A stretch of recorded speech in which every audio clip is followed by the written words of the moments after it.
사회를 이루는 섭리와 섭리법 부록을 시작했습니다. 저번 시간에 생산성과 국민들이 소득의 관계를 살펴보았죠. 생산성이 크게 오르면 소득 역시 크게 오르고 생산성이 감소하면 소득 역시 감소하겠죠. 저번 시간까지 살펴봤고 좀 더 확실하게 알려면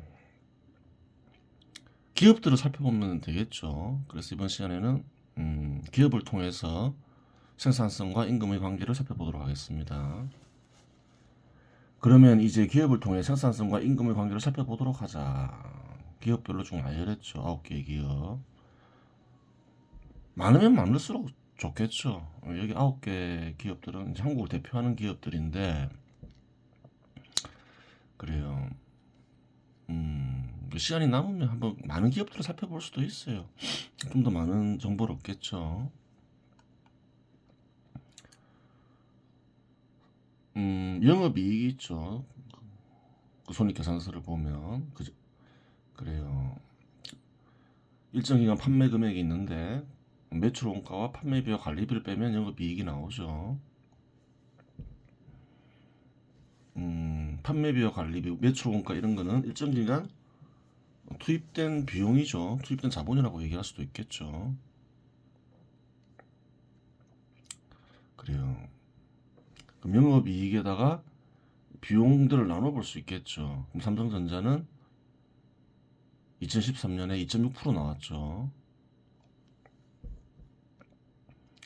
그래요. 한 6조 5천억 정도 되죠. 2023년에. 그래요. 직원 임금은 1억 2천만 원.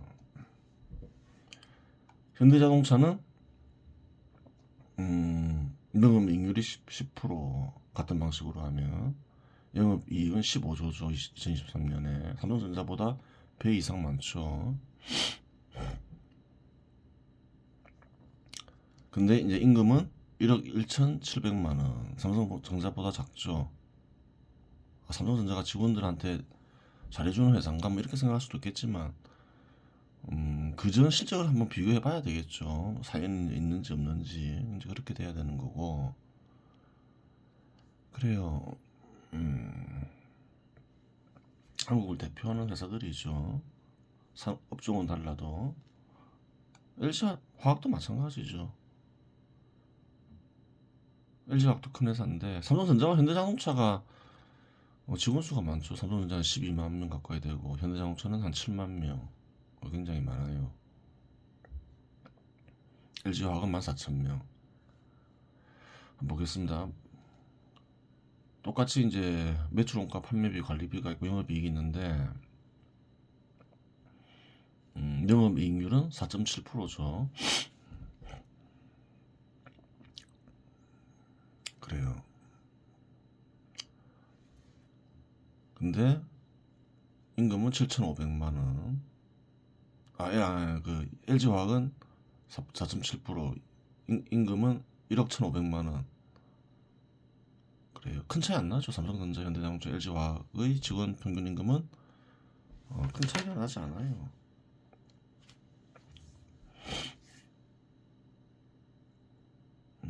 그래요. CJ제일제당은 4.7%, LG화학하고 거의 비슷하죠. 영업이익률이 7,500만 원. 근데 이제 이익들을 보면 차이가 있죠. 삼성전자, 현대차는 삼성전자 6조, 15조, LG화학은 한 2조 정도, 2조 5천억 정도 작진 않죠. CJ제일제당도 한 1조 3천억 작진 않아요. 그다음에 현대건설 그 업종별로 좀 대표 업종들만 보는 거죠. 대표 기업들 현대건설도 건설사 중에서 한국을 대표하는 기업 중 하나죠. 영업이익률 3%, 1억 500만 원. 그래요.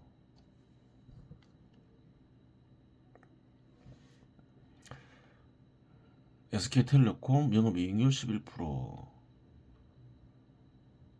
임금이 1억 5,200만 원. 그래요. SK텔레콤이 그 임금을 많이 주죠. 제일 낮죠. 9개 중에서는.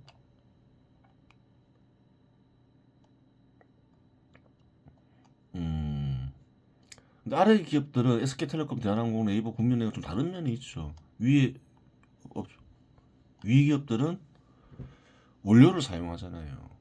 생산 자본이라 볼 수 있겠죠. 근데 SK텔레콤부터는 원료를 사용하지 않잖아요. 그 이유는 나중에 설명하면 되고, 대한항공은 그래 1조 7천억 벌었죠. 영업이익률 12.5%. 네이버 1조 4천억, 4,800억. 영업이익률 18%. 아주 높죠. 국민은행 영업이익률 21%. 아주 높죠. 1억 2천만 원 주주 은행에서 최고 수준이죠. 뭐 SK텔레콤 빼고는 뭐 거의 삼성전자 수준이니까 은행도 그렇게 되는데 그러면 이제 생각을 해봐야 돼요. 이 영업이익률을 비교하는 게 과연 맞는지. 네이버가 18%라는데 이 18%와 삼성전자나 현대차의 영업이익률을 비교하는 게 맞는지, 또 국민은행 영업이익률과 삼성전자 영업이익률을 비교하는 게 맞는지 생각을 해봐야 된다는 거예요.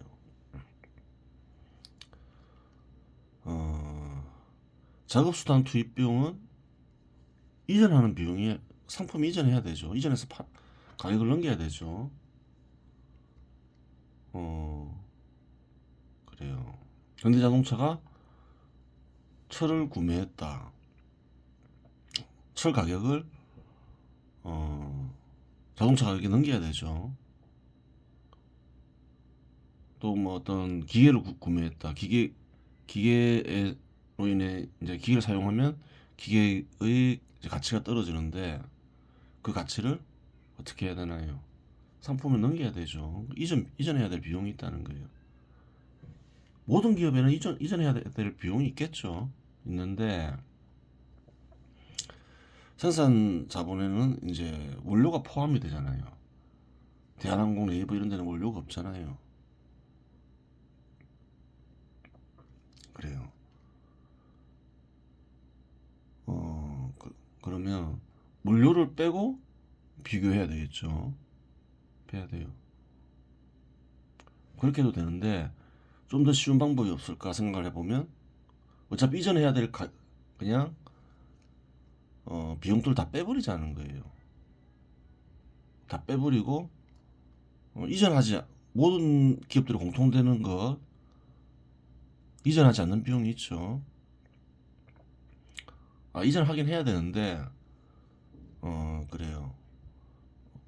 모두 공통되는 비용이 있는 거예요. 그게 뭘까요? 인건비라는 거예요.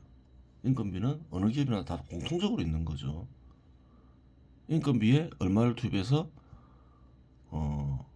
얼마를 벌어들이는가,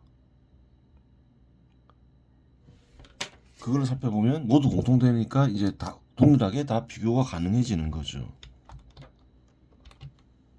그래요. 근데 우리나라 한국 기업들은 그래 규모가 있고 뭐 상장 회사들은 그 사업 보고서를 제출하죠. 다 확인이 가능해요. 금감원 전자 공시 시스템 가면 다 기업별로 다 있죠. 다 살펴보면 다 있는 자료로 분석이 가능해요. 임금 총액 삼성전자 14조죠. 14조 4천억 정도 되죠. 현대자동차 8조 6천억. 14조를 투입해서 어느 정도 이익을 구했느냐, 그걸 비교하면 되죠. 다 공통되니까. 그래요. 한번 보겠습니다. 1에서 5기업은 원료가 투입되는 생산 자본이고 6에서 9기업은 원료가 투입되는 생산 자본이 아니다. 이렇게 얘기했죠. 원료가 투입되는 이상 작업수단 투입 비용은 1에서 5기업의 작업수단 투입 비용은 투입되는 이상 1에서 5기업의 작업수단 투입 비용은 6에서 9기업보다 클 수밖에 없다. 똑같은 조건이면 클 수밖에 없죠. 기본적으로 클 수밖에 없다는 거예요. 그러한 이유로 원료가 투입되는 생산 자본의 영업이익률은 그렇지 않은 자본보다 작을 수밖에 없다. 영업이익률보다 작을 수밖에 없다. 그렇게 되는 거죠. 당연하죠. 실상 작업수단 투입 비용은 구매를 통해서 이루어지는데 그러한 비용은 판매하는 상품에 이전되는 것이다. 통상 구매를 통해서 이루어지는데 그렇죠.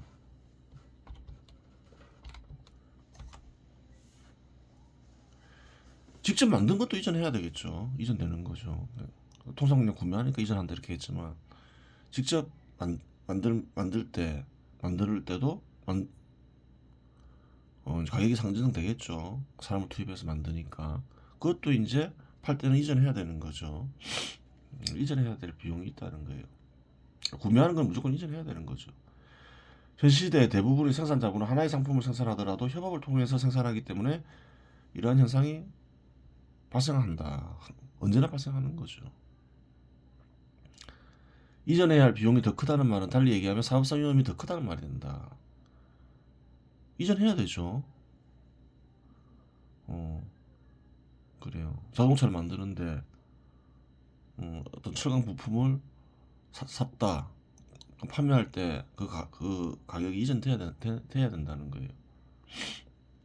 근데 이전 못할 수도 있잖아요. 시장 상황에 따라서. 이전해야 될 비용이 이나 종류가 많으면 많을수록 위험이 커지는 거죠. 팔리는 가격을 기업이 정할 수 없는 이상 이러한 현상은 불가피하다.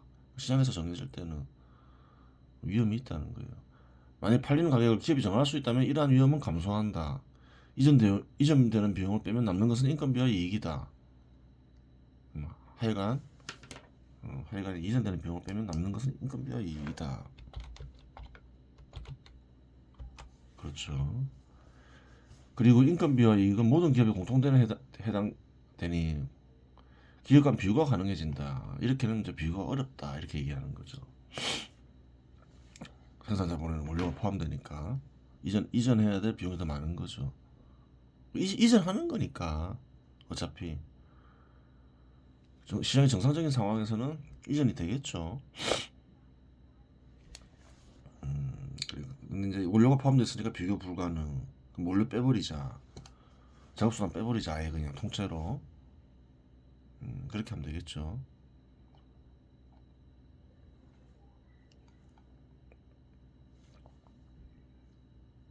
그렇잖아요. 그 원료를 빼면 공통되는 작업수단이 있겠죠. 그것을 더해서 구하나, 그러니까 이것만 가지고 하나, 결과는 똑같잖아요. 그래서 통째로 빼버린다는 거예요. 인건비, 삼성전자 14조 4천억, 14조 4천억을 투입해서 영업이익 6조 5천억을 얻었다. 그럼 영업이익률이 45.36%죠. 현대자동차 똑같이 해서 175%, LG화학 149%, CJ전력 204%, 현대건설 122%, SK텔레콤 207%, 대한항공 101%, 네이버 286%, 국민은행 223%. 그래요. 좀 달라지죠.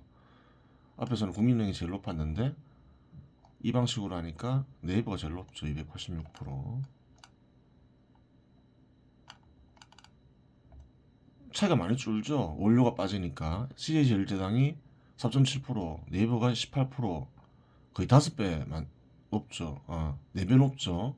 근데 여기서는 CJ제일제당 204%, 네이버 286%, 공통적인 걸로만 하니까 4배가 안 높죠. 한 40%더 많죠. 그렇게 되는 거예요.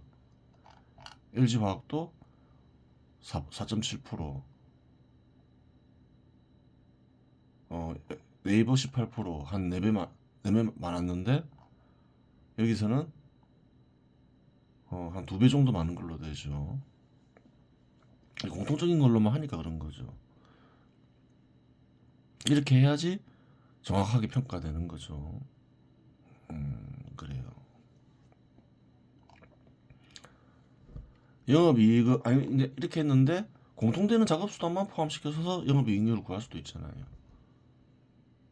그런 방법이 있고 이제 다 빼버려도 결과는 같으니까 이렇게 비교할 수 있다는 거예요. 이게 더 낫죠. 간단하니까. 영업이익은 영업이익은 작업수단 투입 비용의 전부를 가리키는 것은 아니니 영업이익이 곧 이윤인 것은 아니다. 영업이익을 보면 아 이게 다 기업이익이다 잘 모르는 사람 그렇게 생각할 수 있잖아요. 좀 부연 설명을 해줘야 되겠죠. 여기서 영업이익을 제시한 이유는 영업이익만으로도 살펴보고자 하는 바를 확인할 수 있기 때문에 영업이익을 제시하였다. 예를 들어 CJ 제1제당의 경우 영업이외의 수익도 있지만 영업이외의 수익도 있겠죠. 뭐 이자를 받을 수도 있고 뭐 건물이 있으면 임대료도 받을 수 있고 그래 영업이외의 수익도 있지만 금융비용이 9천억 정도 되죠. 법인세 1,700억과 같은 비용을 빼면 총 남는 게 얼마냐? 5,590억 원이 남는다. 그래요. 1조 이상으로 따지면 1조를 다 챙겨가는 게 아니라는 거예요. 이것저것 비용 빼면 실제로는 한 5,500억 되는데 이것도 다 남는 게 아니죠. 또한 통상기업은 기업 소유주의 몫으로 배당을 지급한다. 또 그래요. 소유주가 한 명이건 여러 명이건 간에 기업을 하는 이들이 돈 벌라고 하지. 그렇잖아요. 무료로 하진 않겠죠. 기업 소유주들이 목도 있어야 될 거 아니에요. 배당금 880억을 빼면 실제로 남는 금액은 더 크다. 기업 소유주의 몫인 배당금은 인건비의 13.81% 정도밖에 되지 않는다. 그래요. 통상 남는 금액은 투자나 준비금, 예비금으로 쓰인다. 투자한 데 쓰이거나 아니면 이제 만일의 사태를 대비해서 뭐 예치해 둔다거나 비치한다거나 향후 투자할 걸 준비한다거나 또 이제 만일 사태를 대비한 뭐 예비금 정도로 있겠죠. 그래요. 결국 기업의 소득에서 가장 많이 쓰인 곳은 인건비이다. 이전하는 건 빼야 되는 거죠. 어차피 사서 상품 이전하는 건 빼고 작업수단 빼고 나면 기업 이제 소득에서 가장 많이 쓰이는 곳이 어딘가요? 인건비죠. 즉 기업이 일정 규모 이상이 되면 기업은 사실상 근로자를 위해 존재하는 것이나 마찬가지다.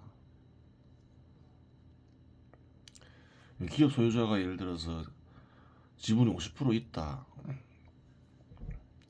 400억 챙겨가니까 엄청난 것 같지만 사실 전체 기업의 소득을 보면 어떤가요?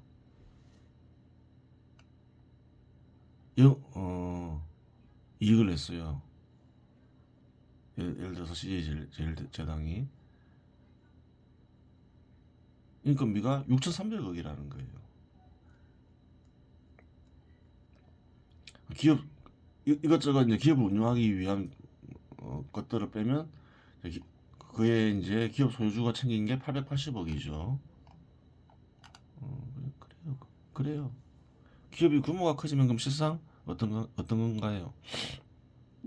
기업이 규모가 커지면 커질수록 대부분의 비용은 인건비로 나가고 그래요. 직원들을 위해 있는 거나 마찬가지죠. 그 근로자들이 삶의 터전이나 마찬가지인 거예요. 실제로 뭐 800억, 1000억 배당금이 뭐 1조가 될 수도 있겠죠. 그러면 뭐 기업 소유주가 다 챙겨가는 게 아니냐 그렇지만 또 보면 인건비를 생각하면 그렇게 되겠죠. 인건비가 훨씬 크겠죠. 비교가 안 되겠죠. 그렇게 되는 거예요. 즉 기업이 일정 규모 이상이 되면 기업은 사실상 근로자를 위해 존재하는 것이나 마찬가지이다. 그렇게 된다는 거예요.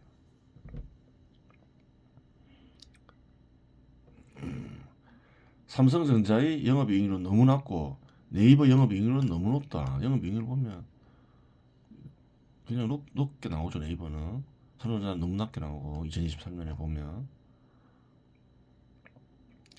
두 기업은 특수한 경우일 수도 있으니 나머지 기업들의 평균을 구하면 평균 영업이익률은 169.03%가 된다. 그렇죠. 그래요. 구하기 어렵지 않죠. 7개 기업을 쭉 더해가지고 나누기 7을 하면 되죠. 곱하기 100% 하면. 그래요. 이 기업들로만 비교해보면 한 평균이 한 169.03% 된다는 거예요. 2023년 한국 기업 성과를 평가할 때 160.03%보다 영업이익률이 좋으면 기업을 잘 경영했다고 말할 수 있고 160.03%보다 낮으면 기업을 잘못 운영했다고 볼 수도 있다. 그렇게 볼 수 있겠죠. 그다음 보겠습니다. 근데 지금 이제 설명하는 게 뭐냐면 영업이익률이 생산성을 나타내는 지표임을 알 수 있죠. 그렇죠. 근데 삼성전자는 영업이익률이 되게 안 좋은데 2023년에 1억 2천만 원으로 현대자동차보다 더 많잖아요. 300만 원이라도 더. 현대자동차 영업이익률이 175%인데. 그렇죠. 이것이 어찌된 영문인가 한번 살펴볼 필요가 있겠죠. 사연이 있지 않을까. 상식적으로 생각할 때 영업이익률이 높으면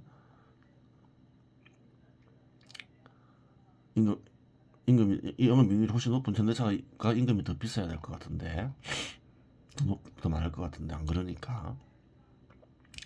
삼성전자 영업이익은 6조 5천억이고 현대자동차 영업이익은 15조 1천억 원으로 현대자동차 영업이익이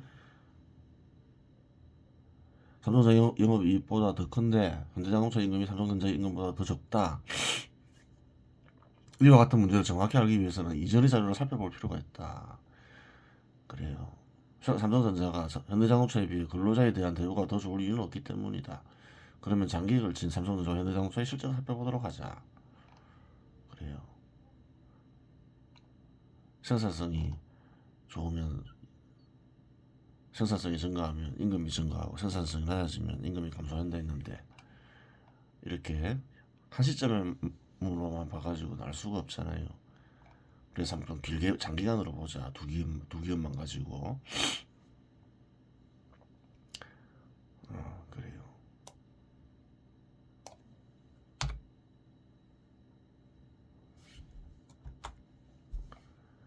(2014년에) 삼성전자 영업 이익률은 249%죠. 굉장히 높죠.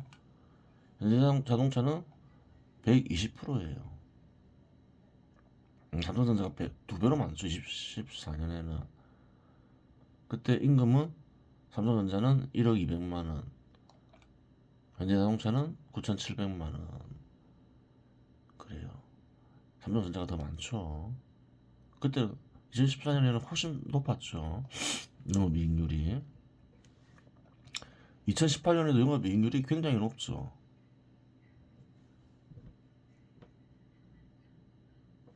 500%나 되죠. 또 올라가죠. 임금이 폭등하죠. 한 20% 올라가죠. 1억 1,900만 원.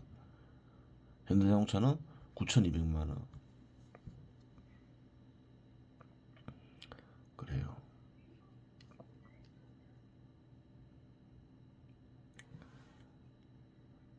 영업이익률이 오르니까 올라가잖아요. 영업이익률이 떨어지니까 떨어지잖아요. 2022년에 영업이익률이 278%죠. 근데 임금이 1억 3,500만 원 더 올라가죠. 현대자동차도 영업이익률이 128%. 현대차는 영업이익률이 많이 뛰었죠. 100% 이하에서 100% 위로 올라갔으니까 1억 500만 원 뛰었어요. 임금 차이가 많이 나죠. 현대차하고 삼성전자하고 한 3천만 원 차이 났죠. 2022년에 500%에서 270%로 떨어졌는데 왜 올라갔냐 이렇게 얘기할 수 있잖아요. 근데 앞에서 살펴보았듯이 200%가 넘어가면 한국에서 보면 영업이익률이 굉장히 높은 거죠. 그래요. 월급을 올려줄 정도로 된다는 거예요. 임금을 올려줄 정도가 되는데, 그러니까 임금을 올려줄 수 있는 영업이익률이 있다는 거예요. 영업이익률이 떨어진 데서 임금이 무조건 떨어진다 이렇게 얘기하면 안 된다는 거예요. 아주 높은 경우에는 떨어지더라도 아주 높기 때문에 임금이 올라가겠죠. 그래요.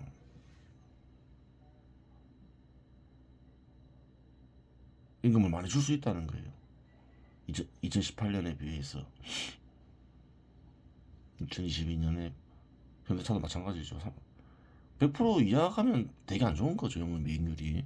임금비가 통상 떨어지죠. 2023년에는 삼성전자 영업이익률 45%, 100% 이하로 가버렸죠. 임금이 1억 2천만 원 전에 비해서 떨어진 거죠. 178% 현대차는 2023년에 임금이 또 올랐죠. 1억 1,700만 원. 그래요. 근데 덜 떨어진 거죠. 지금 2023년만 보면 현대자동차보다 영업이익이 절반밖에 안 되고 2014년 25조 영업이익 25조잖아요. 반도 안 되고. 그러면 원래는 원칙적으로 하면 한 1억 이하로 가야 되는 거죠.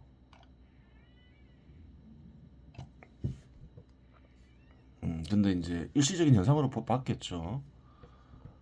일시적인 현상으로 보고 그냥 1억 2천만 원을 지급한 거예요. 그래도 1,500만 원 삭감됐죠. 2014년 삼성전자 영업이익률은 249%이고 현대자동차 영업이익률은 120.04%이다. 그렇죠. 또 삼성전자의 직원 평균 임금은 1억 200만 원이고 현대자동차의 직원 평균 임금은 9,700만 원이다. 이때는 뭐 월등히 좋았다 이렇게 보이죠. 삼성전자가 2018년 삼성전자 영업이익률은 500.57%로 2014년에 비해 251.37%더 많다. 그렇죠. 확인이 되죠. 직원 평균 임금 역시 2014년에 비해 1,700만 원 많은 1억 1,900만 원이다. 그래요. 2018년 현대자동차 영업이익률은 37.81%로 2014년에 비해 82.23% 감소한 수치다. 직원 평균 임금 역시 2014년에 비해 500만 원 적은 9,200만 원이다. 그래요. 영업이익률이 100% 이하 떨어지면 임금도 꼭 비례해서 빠지는 건 아니지만 빠진다. 이렇게 되는 거죠. 직원 평균 임금 변화가 영업이익률이 변화와 완전히 일차에 움직이지는 않지만 방향은 거의 같음을 알 수 있다. 완전히 일치하지는 않죠. 아주 높을 때는 영업이익률이 빠지더라도 뭐 올라가죠. 이익이 많으니까. 2022년 삼성전자 영업이익률은 278.10%로 2018년에 비해 222.47%더 적다. 하지만 임금은 2018년에 비해 1,600만 원 더 많은 1억 3,500만 원이다. 그런 영업이익률은 278.1%로 2023년 한국 평균 영업이익률이 160.03%보다 118.07%나 높은 수치로 최고 수준의 이익을 얻은 셈이니 지금 평균 임금이 오르지 않을 이유는 없다. 그렇죠. 통상 영업이익률이 100% 이상이면 지금 평균 임금이 오르는 것으로 보인다. 그렇게 보이죠. 100% 이하면 삭감되고 2022년 현대자동차 영업이익률은 128.38%로 2018년에 비해 90.57%더 많고 임금 역시 1,300만 원, 1억 500만 원이다.